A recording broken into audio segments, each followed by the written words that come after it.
Good Shabbos. This week's parsha is Parsha Shmini. In the beginning of the parsha, we're told about the Chanukas HaMizbeach, the dedication of the altar.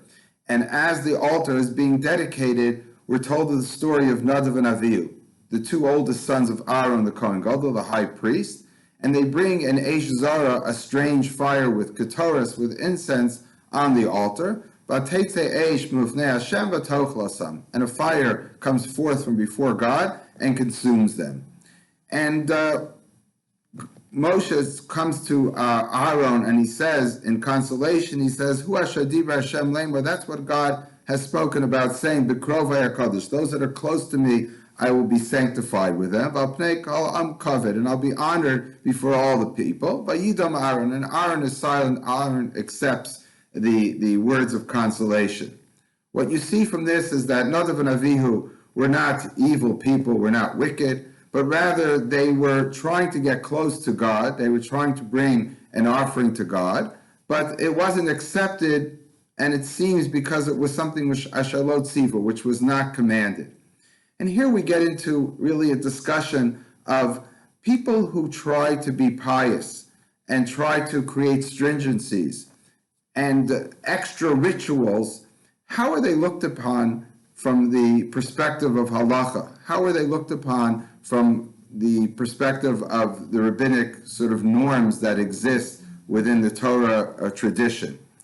And it seems from this story that they're frowned upon. This is not something which is acceptable. And the rabbis actually here in the Medrash go to great lengths to add on different sins that Nadav and Avihu might have done. And one of them is, it says that, one of their the sin was that they didn't get married. And what is it trying to say, that they didn't get married? Because later on there's a mention that they didn't have children. There's an assumption that they never got married. And what's the sin of not getting married? Because they were so close to God. They wanted to be so devoted to God that they didn't want to have any other relationships. And the rabbis seem to be saying that that's the reason they were punished. Now that's very interesting, because there's another medrash which talks about Moshe. And again, none of this is in the text of the Torah. These are midrashim. But in that medrash, it says, why did Miriam and Aaron speak poorly about Moshe? It says because he had a Isha Kushas Ashalakach. He had an Ethiopian woman that he took. And the Medrash explains it doesn't mean that he married an Ethiopian woman, but rather it's referring to Tzipporah, his wife, and not that he married her, but that he stayed away from her. That Tzipporah complained to Miriam that when her husband Moshe had gone up to Mount Sinai, from that time on he separated from her and he didn't live with her anymore. And Miriam was complaining, saying, who does Moshe think he is? We are all Nevi'im, we are all prophets. Both Miriam and Aaron are also prophets. God speaks to them. And if we're prophets and he's prophet, why does he think that he should separate from his wife and not live like a normal human being, and as a Jew is supposed to live as prescribed in the Torah to get married? And why does he think he's special? And God comes down and criticizes Miriam. He punishes her, and God himself defends Moshe and says, the V'chol Beisi Nemanhu, in all my house he's trusted, and therefore Moshe is right to separate from his wife. So what we see here is a contradiction in Midrashim. On the one hand, the Medrash by Nadav and Avihu tell us that you have no right to separate from your wife, or not to get married, because the Torah says, you're supposed to be fruitful and multiply and fill the earth.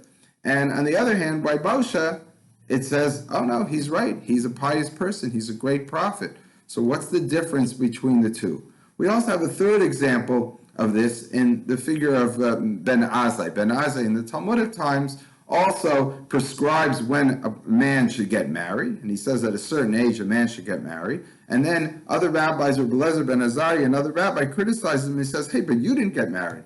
He says, what could I do? Nafshi chashku b'Torah. My soul, my life, my whole being desires Torah, and knows that's my passion in life. And I don't have time. I don't have the time or energy to devote myself to a wife. And that Gemara seems to also be praising Ben Azai rather than criticizing him. So what's going on here with these different attitudes? And I'd like to suggest a possibility is that there's a difference between public piety and private piety. There's a difference between being sort of having these extra stringencies that you do in public and those that you do in private. And I would suggest that Moshe, separated from his wife, no one really knew about it until Miriam, according to the Medrash, Miriam heard it from Tzipporah, who told her privately. Ben Azai might be a little bit of a different story, but there again also, he wasn't making any public statement. Nadav and Avihu, on the other hand, now of course they didn't make a public statement about not getting married, it doesn't even say it in the Torah, but they made a public statement about bringing a ketoris, incense, which was not prescribed by the Torah, an eish zara, a foreign fire. So therefore, they were dear to God, and as Moshe said to Aaron, God said, "B'krovei HaKadosh, I will sanctify myself with those that are close to me." So they're looked upon in a positive light, but they still have to be punished. They still have to be taken from this world. Why? Because they were making a proclamation of, we have stringencies, we have piety, which is beyond the prescription of the law. We are going to tell you how to get close to God. And it might have even been correct. There's nothing necessarily inherently wrong with their approach. Sometimes, even though the average person is supposed to get married, the average person has to follow the law, there are some people that know how to go beyond the letter of the law. In the language of the Gemara, they're a chassid. A chassid is someone who's lifnim mishus din, beyond the letter of the law. There's the law, that which is prescribed, and then there's stringencies. But perhaps what these contradictory midrashim are teaching us is that piety is good when it's done in private. Piety and stringencies are good when you keep it to yourself. When you make it public, you're setting the bar too high for other people. Other people are going to want to follow you even when it's not really fitting for them. And besides that, perhaps what it does is it feeds your ego rather than feeds your spiritual self. Because when you do it publicly, it's a statement. When you do it privately, you're really showing complete and total devotion. So I think maybe this is a message for us, that there are laws and then there are beyond the letter of the law. There are leniencies in the law and there's strictures in the law. And the question is, when do you act strict and when do you act more lenient? When do you act with extreme piety and when do you just follow the minimum? And the suggestion made oftentimes is that, for example, even a rabbi or in the area of kosher or any of the laws of Shabbos, if you want to be strict for yourself. But for other people, you have to show leniency. For other people, you have to recognize that not everybody is on that level. And by pushing people, you're not just pushing them towards God, you might be pushing them away.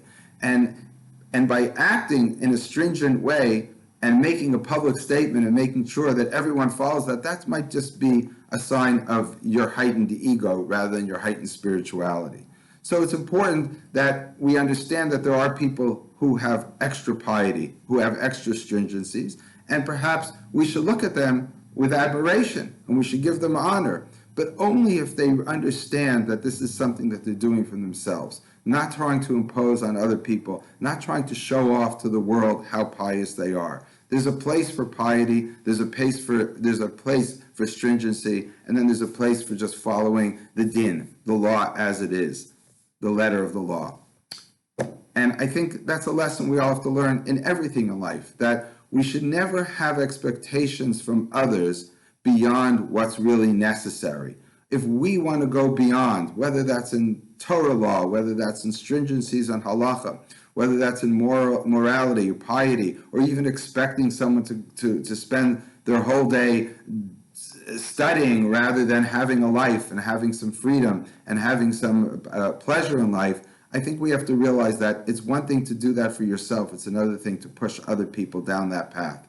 And when we realize that difference is when we understand that really we're not out just to prove to everybody that we're so religious, we're so pious, but we actually have a sense of piety, sense of morality, sense of ethics, which perhaps is beyond the norm and is really something which is praiseworthy.